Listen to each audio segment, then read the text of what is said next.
سن 1950 کی دہائی میں جب بظاہر سوویت یونین خلا میں کامیابیاں حاصل کرنے کی دوڑ میں آگے نکل رہا تھا تو امریکی سائنسدانوں نے ایک انوکھے منصوبے کے بارے میں سوچنا شروع کر دیا۔ یہ منصوبہ چاند پر جوہری دھماکہ گھر کے سوویت یونین کو خوف زدہ کرنے کا تھا۔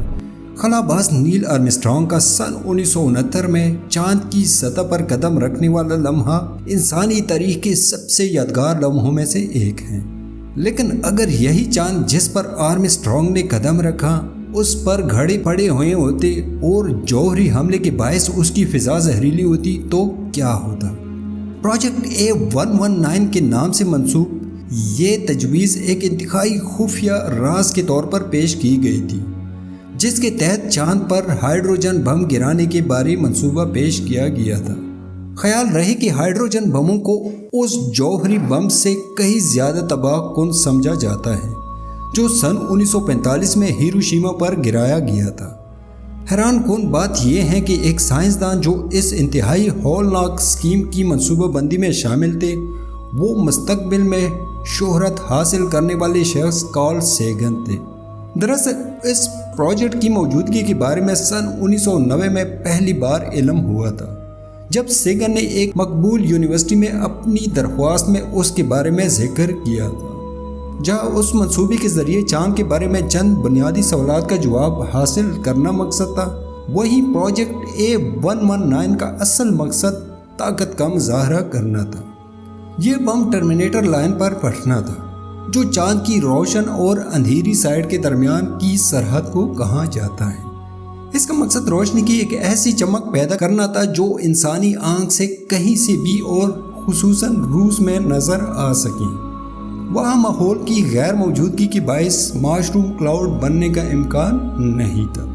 اس انتہائی فضول منصوبے کو پیش کرنے کی شاید ایک ہی وجہ سمجھ آتی ہے اور وہ اس دوران موجود بےتابی اور روس سے بہتر کارکردگی نہ دکھانے کے باعث تھی۔ سن 1950 میں بظاہر ایسا محسوس نہیں ہو رہا تھا کہ امریکہ سر جنگ جیت رہا ہے۔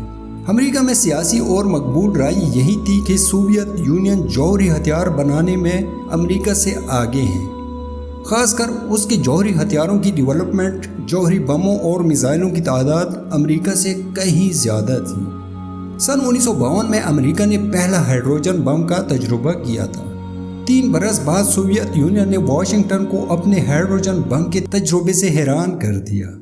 سن 1957 میں سوویت یونین نے خلائی دوڑ میں برتری حاصل کرتے ہوئے سپوتنک 1 لانچ کی تھی، جو دنیا کے گرد گردش کرنے والی پہلی مصنوعی سیٹلائٹ تھی۔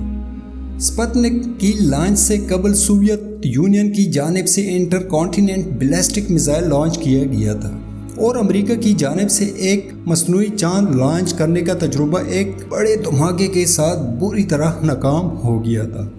اس دھماکے اور اس کے وین گارڈ راکٹ کو لگنے والی آگ کی ویڈیو پوری دنیا میں دکھائی گئی تھی۔ اس دوران ایک برطانوی نیوز ریل میں کہی گئی بات چھپنے والی تھی، دی وین گارڈ ناکام ہو گیا۔ یہ بلا شبہ ایک بڑا دھچکا ہے، خاص کر پروپیگنڈا اور وقار کے دور میں۔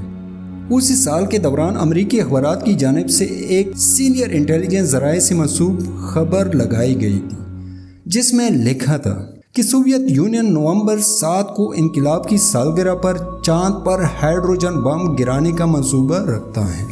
تعجب کی بات ہے کہ اس خوف نے سوویت یونین کو بھی اس حوالے سے منصوبہ تیار کرنے پر مجبور کیا۔ اس کا کوڈ نیم I-4 رکھا گیا تھا اور یہ منصوبہ امریکہ کے منصوبے کی کاربن کاپی تھی، اور بعد میں اس منصوبے کو سوویت یونین نے بھی انہی وجوہات کی بنا پر ترک کر دیا تھا کہ اس کے ناکام ہونے کی صورت میں بم سوویت سرزمین پر بھی گر سکتا ہے۔ انہوں نے نتیجہ اخذ کیا کہ اس کے باعث انتہائی نامناسب بین الاقوامی حادثہ ہونے کا خطرہ ہے۔ شاید انہیں اس بات کا علم ہو گیا تھا کہ چاند پر لینڈ کرنا اصل کارنامہ ہے، تاہم پروجیکٹ A119 بھی کامیاب ہو سکتا تھا۔ سائنسدانوں کے خدشات کے باوجود امریکی ایئر فورس کے لیے چاند کی صاف ستھری آب و ہوا کا زہریلا ہونا کچھ زیادہ معنی نہیں رکھتا تھا۔ انہوں نے آخر میں اپنی سیٹلائٹ بنانے کا سوچا اور اس میں کچھ وقت لگایا، تاہم انہوں نے اس پروجیکٹ کو قدرے سنجیدگی کے ساتھ سن 1950 کے آخر تک جاری رکھا۔ یہ آپ کو اس وقت امریکی خیالات کے بارے میں جاننے میں مدد دیتا ہے۔